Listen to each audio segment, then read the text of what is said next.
प्यारे बच्चों, UP board class channel पर आप सभी का हार्दिक स्वागत है।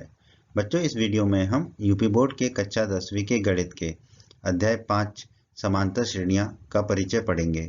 तो बच्चों, वीडियो को पूरा देखिएगा एंड तक। इससे आपको अध्याय 5 समांतर श्रेणियों के सारे कंसेप्ट अच्छे से समझ में आ जाएंगे। और फिर जब आप अध्याय 5 की प्रश्नावलियों के प्रश्नों को हल करोगे तो सारे प्रश्न आपसे बहुत आसानी से हल हो जाएंगे। दोस्तों, समांतर श्रेणियों के विषय में हम पहली बार अध्ययन करेंगे। ठीक है, तो हम जानने का प्रयास करेंगे कि समांतर श्रेणियां कैसी होती हैं। दोस्तों, प्रकृति में अनेक वस्तुएं एक निश्चित प्रतिरूप पैटर्न का अनुसरण करती हैं। ठीक है, सभी वस्तुओं के बारे में नहीं कह रहे, पर अनेक वस्तुएं एक निश्चित पैटर्न का अनुसरण करती हैं। मतलब एक निश्चित पैटर्न पे आधारित होती हैं। ठीक है, एक निश्चित पैटर्न को फॉलो करती हैं, उसका अनुसरण करती हैं। ऐसे कुछ उदाहरण से समझने का प्रयास करते हैं। जैसे कि रीना ने एक पद के लिए आवेदन किया, ठीक है, नौकरी के लिए, और उसका चयन हो गया। उसे यह पद 8,000 रुपये मासिक वेतन और 500 रुपये वार्षिक वृद्धि की वेतन वृद्धि के साथ दिया गया। उसका वेतन पहले, दूसरे, तीसरे वर्ष इत्यादि में कितना होगा?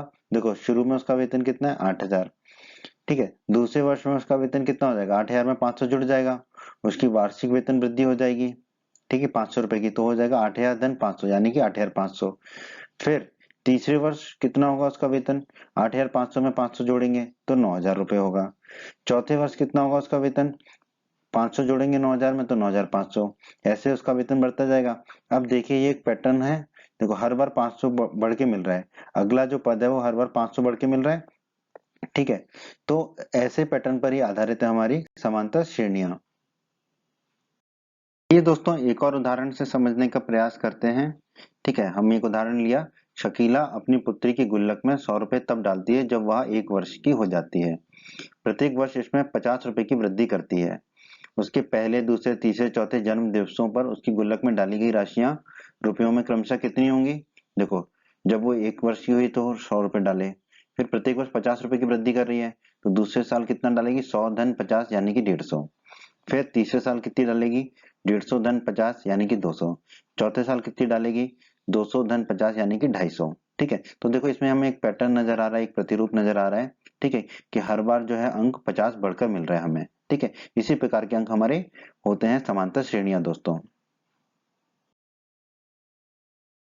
तो दोस्तों, दोनों उदाहरणों में हमें ये सूचियां मिली थी। ठीक है दोस्तों, उपरोक्त उदाहरणों में हम कुछ प्रतिरूप देखते हैं, जैसे कि हमने समझा था।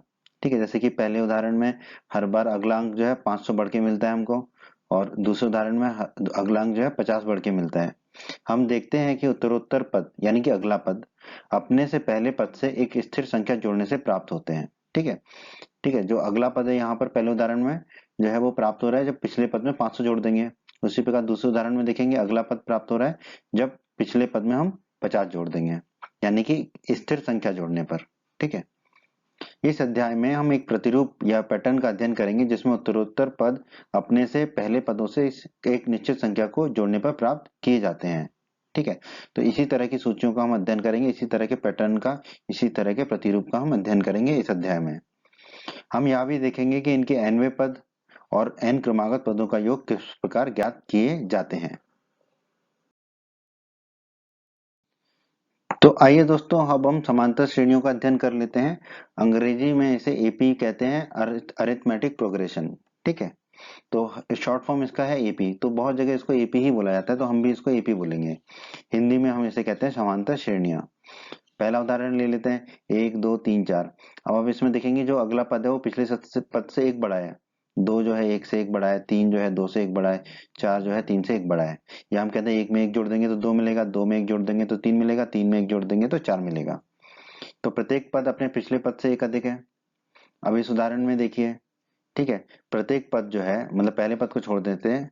ठीक है, दूसरा, तीसरा, चौथा पद जो है अपने से पिछले पद से क्या है? ये देखो, 70 जो है 100 से 30 कम है, 40 जो है 70 से 30 कम है, 10 जो है 40 से 30 कम है। तो हम कह सकते हैं प्रत्येक पद अपने पिछले पद से 30 कम है। अगला उदाहरण ले लेते हैं, -3, -2, -1 और 0। इसमें आप देखिए, जो अगला पद है वो पिछले पद से क्या है? एक बड़ा है। -2 जो है -3 से एक बड़ा है, -1 -2 से एक बड़ा है, और 0 -1 से एक बड़ा है। तो हम कह सकते हैं कि प्रत्येक पद अपने पिछले पद से एक जोड़ने पर प्राप्त होता है या प्रत्येक पद अपने पिछले पद से एक अधिक है। ठीक है,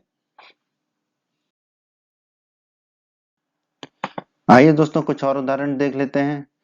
चौथा उदाहरण, इसमें है 3 3 3 3। अब इसमें आप कहेंगे इसमें तो कोई जोड़ ही नहीं रहे हम, तो ये तो समांतर श्रेणी नहीं होगी। नहीं दोस्तों, ये भी समांतर श्रेणी है। कैसे?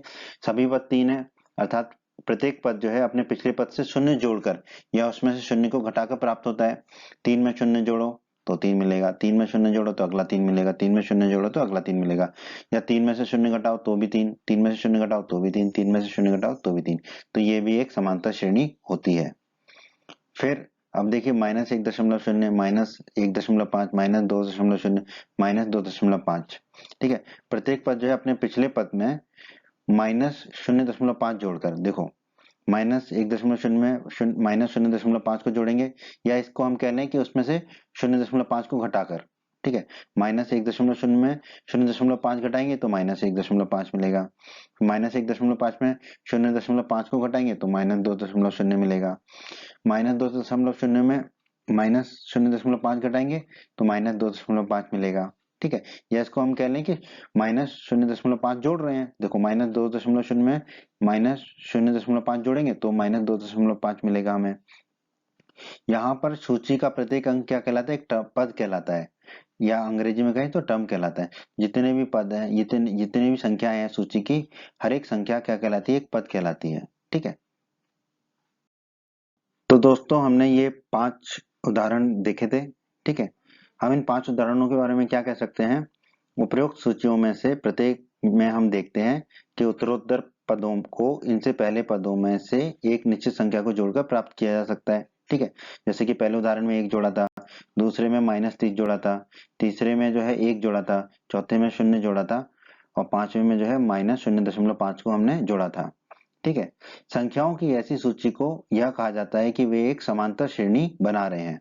अंग्रेजी में कहते हैं अरिथमेटिक प्रोग्रेशन या एपी। ठीक है, तो हम यहाँ पर एपी कहेंगे इसको, या समांतर श्रेणी कहेंगे। ठीक है, तो ऐसी सूचियों को कहा जाता है एपी या समांतर श्रेणी, जहां पर उत्तरोत्तर पद जो है इनसे पहले पदों से एक निश्चित संख्या को जोड़कर प्राप्त किया जा सकता हो। ऐसी सूचियों को हम कहते हैं समांतर श्रेणी या एपी। तो दोस्तों समांतर श्रेणी की परिभाषा पढ़ लेते हैं। एक समांतर श्रेणी संख्याओं की एक ऐसी सूची है जिसमें प्रत्येक पद को अपने से पिछले पद में एक निश्चित संख्या जोड़कर प्राप्त किया जाता है। ठीक है, ये भी हमने उदाहरणों से समझा। यह निश्चित संख्या एपी का सार्वंतर, ये बहुत ध्यान से पढ़िए, सार्वंतर कॉमन डिफरेंस कहलाती है, जिसे हम डी कहते हैं। ठीक है, डिफरेंस है इसलिए डी कहते हैं, और इसे हिंदी में कहते हैं सार्वंतर। याद रखिए यह सार्वंतर धनात्मक हो सकता है, ऋणात्मक हो सकता है, या शून्य हो सकता है। ठीक है, सार्वंतर को हम अंग्रेजी में कहते हैं कॉमन डिफरेंस, और इसे दर्शाते हैं हम स्मॉल डी से। आइए दोस्तों अब हम समांतर श्रेणियों के पदों के बारे में चर्चा कर लेते हैं। एपी के समांतर श्रेणी के पहले पद को हम ए1 कहते हैं या ए बी कहते हैं। ठीक है, प्रथम पद को, दूसरे पद को ए2 कहते हैं। ठीक है, इसी प्रकार हम चलते हैं तो एपी के nवें पद को क्या कहेंगे? हम ए एन। ठीक है, ठीक है, इसमें ए बड़ा होता है और एन छोटा होता है। इसी प्रकार ए2 में ए बड़ा होगा, 2 छोटा होगा, ए बड़ा होगा, 1 छोटा होगा ए1 में। ठीक है, तो एपी हमारी कैसी होगी? ए1 ए2 ए3 से लेके dot dot dot A N हो जाती है। ठीक है, तो इस तरह से हम किसी भी एपी को लिखते हैं दोस्तों। आगे बढ़ते हैं दोस्तों। ठीक है, अभी हमने जाना कि समांतर श्रेणी को हम कैसे लिखते हैं। पहला पद ए1, दूसरा पद ए2, तीसरा पद ए3, एनवा पद ए एन, इस तरह से लिखते हैं। तो ए2 माइनस ए1 क्या होता है समांतर श्रेणी में एपी में? डी सार्वंतर। दो क्रमागत पदों का अंतर समान होता है जिसे हम सार्वंतर कहते हैं, यानी कि अगले पद में से पिछले पद को घटाएंगे तो हमें डी मिलता है। उसी प्रकार ए3 में से ए2 को घटाएंगे, ए3 माइनस ए2 करेंगे तो भी डी मिलेगा। उसी प्रकार आगे बढ़ेंगे तो अंतिम पद में से अंतिम पद से पहले वाले पद को, यानी कि एन में से एन माइनस 1 को घटाएंगे तो भी हमें डी मिलेगा। ठीक है, ये डी क्या होता है? हमारा सार्वंतर, अंग्रेजी में कॉमन डिफरेंस कहते हैं। तो डी डिफरेंस से आया हमारा डी।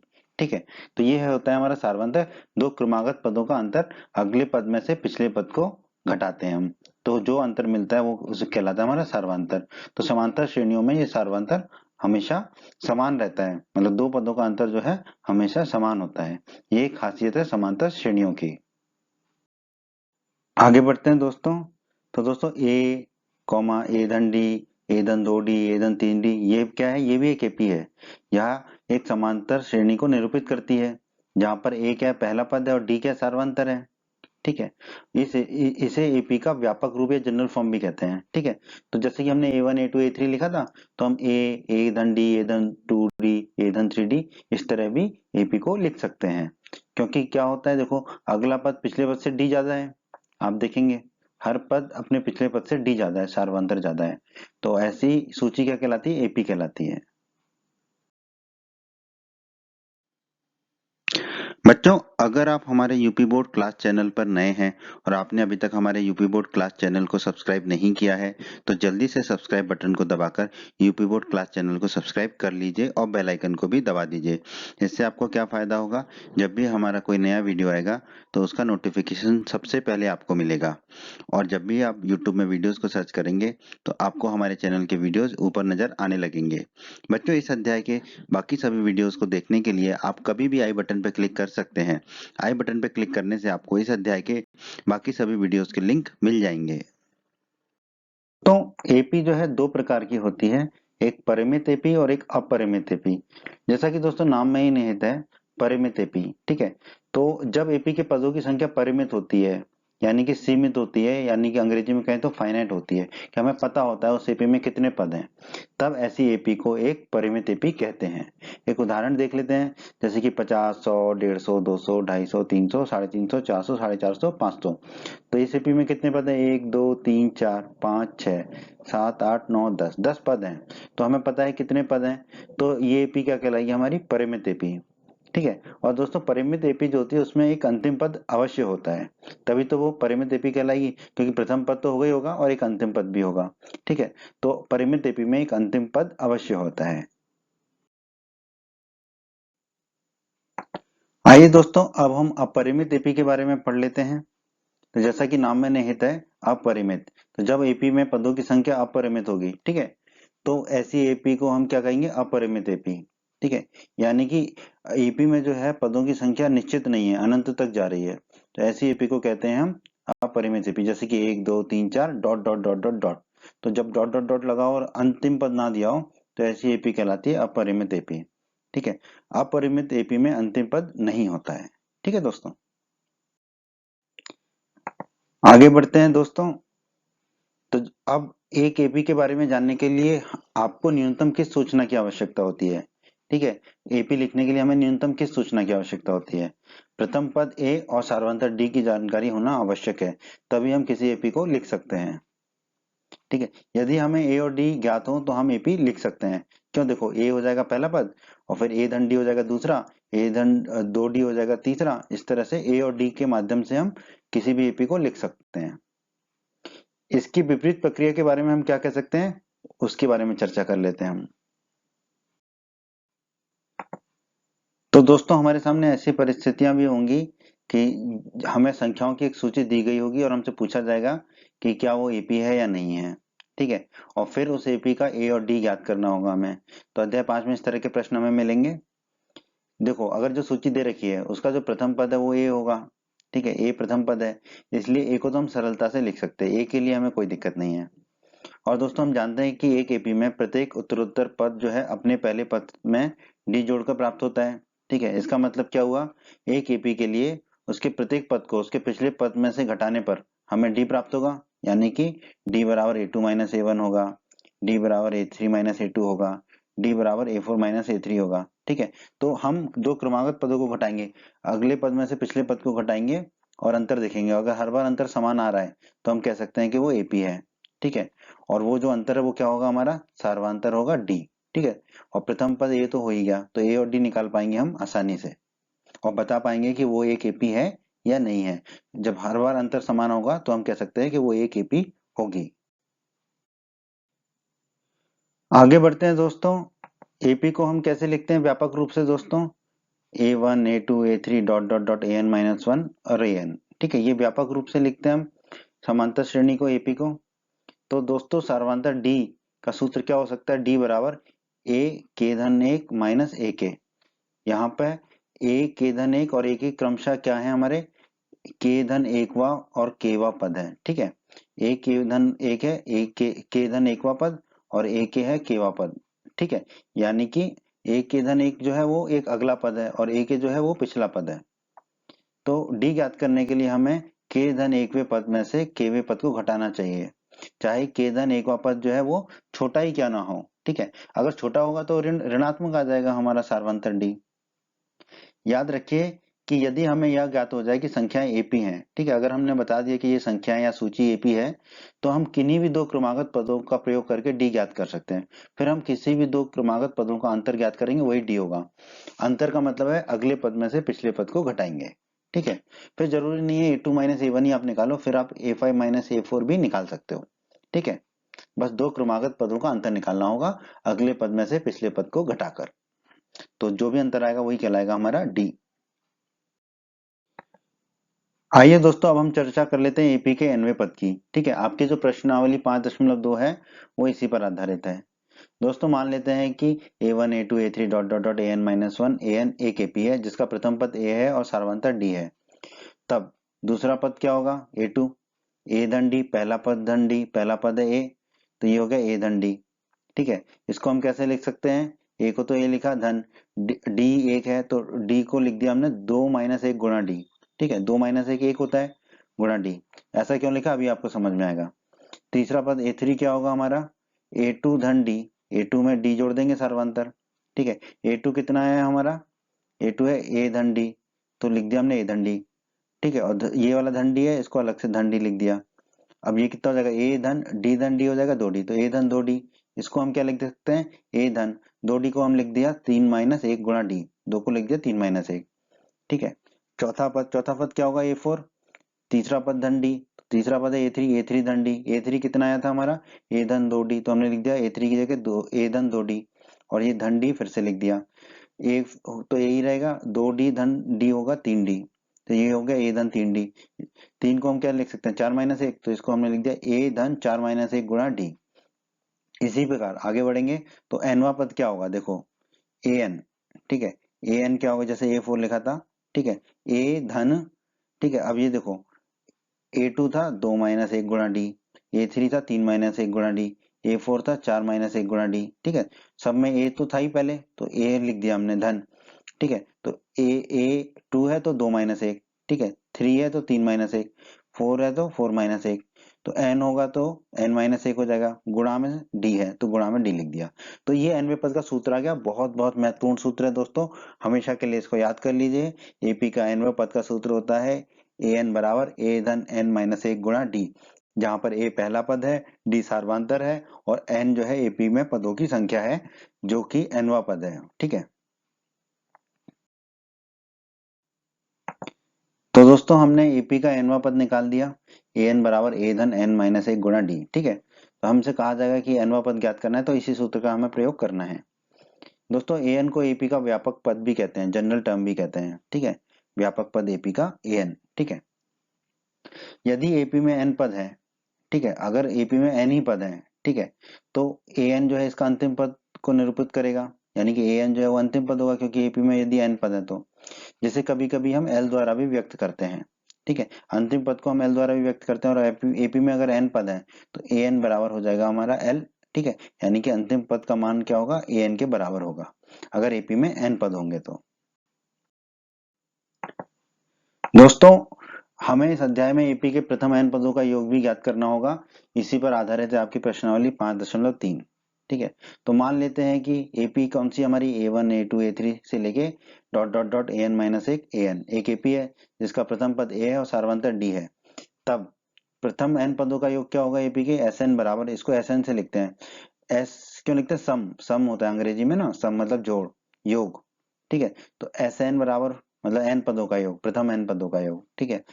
sn बराबर n बटा 2, कोष्टक के अंदर 2a, a पहला पद है, धन n माइनस एक गुणा d, n यहाँ पर जो है n पदों का योग का है, तो n होगा कि कितने पदों का योग करना है, ठीक है, वो n है, और d सार्वंतर है, ठीक है, a प्रथम पद है, ठीक है। दोस्तों sn का एक और सूत्र होता है, sn बराबर n बटा 2 a धन an, यहाँ पर an है nवा पद, ठीक है। an हमारा है nवा पद, अगर हमें nवा पद दे रखा है, ठीक है, तो हम सीधे सीधे nवें पद को भी रख सकते हैं यहाँ पर, अगर हमें सार्वंतर नहीं दिया तो।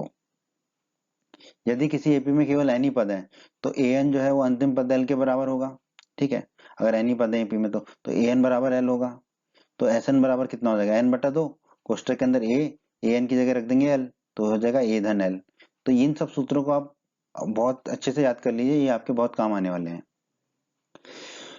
परिणाम का यह रूप उस स्थिति में उपयोगी है जब एपी के प्रथम और अंतिम पद दिए हों तथा सार्वधातुक डी नहीं दिया हो। ठीक है, कौन से, ये वाले, एस एन बराबर एन बटा 2 ए धन ए एन या एन बटा 2 ए धन एल। ठीक है, तो दोस्तों ये सारे सूत्र जो है बहुत उपयोगी हैं, आपको जिंदगी भर के लिए याद करने ही हैं ये सूत्र। आइए दोस्तों एक अंतिम सूत्र के बारे में चर्चा कर लेते हैं इस अध्याय की। यदि किसी एपी का nवां पद हमें ज्ञात करना है तो वो क्या होगा, उसके प्रथम n पदों के योग और प्रथम n माइनस 1 पदों के योग के अंतर के बराबर होगा। यानी कि an अगर हमें निकालना है और हमें प्रथम n पदों का योग पता है और प्रथम n माइनस 1 पदों का योग पता है, ठीक है, तो हम an निकाल सकते हैं। an क्या होगा, प्रथम n पदों का योग माइनस प्रथम n माइनस 1 पदों का योग। ठीक है, तो प्रथम n पदों का योग होता है Sn और प्रथम n माइनस 1 पदों का योग होगा Sn माइनस 1। तो an बराबर होगा Sn माइनस 1। ये सूत्र बहुत ज्यादा आपके काम का नहीं है, मतलब बहुत बार पूछा नहीं जाता है, बट फिर भी आप इसको याद कर लीजिए। ठीक है, उम्मीद करते हैं बच्चों आपको हमारा ये वीडियो पसंद आया होगा।